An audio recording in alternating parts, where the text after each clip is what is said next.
The Mexican chief negotiator said today that he hoped that half of NAFTA could be done by the time the April meetings wrap up.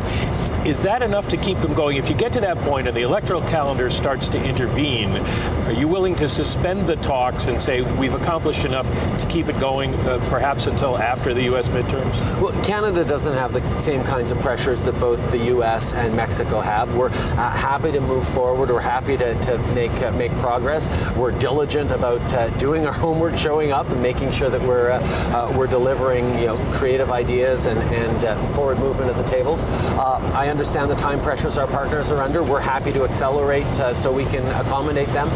Canada's not the one creating time pressures at the table, and we'll continue to work at whatever speed the others want. Well, if the talks were suspended, would that affect, as far as you understand, the 232 exemption? Well, the president has said that as long as there's a NAFTA, there won't be any tariffs. We have a NAFTA now. We will have a NAFTA once we improve it. That sounds to me like we're pretty good on not getting tariffs. You say we will have a NAFTA, and you have been very upbeat about the possibilities for this treaty, but I have to ask, given all the conversations that people have had and all the talk from Washington, why?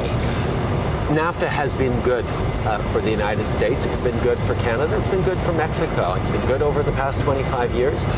There's always opportunities to improve it, but the level of collaboration, coordination, integration of our economies has positioned North America better able to take on the world. And I know there are even greater opportunities to that. Canada's a trading nation. We've signed trade deals recently with the European Union, 500 million people, with the CPTPP, the Asian economies, close to 500 million people as well. Canada knows how good trade can be to create growth.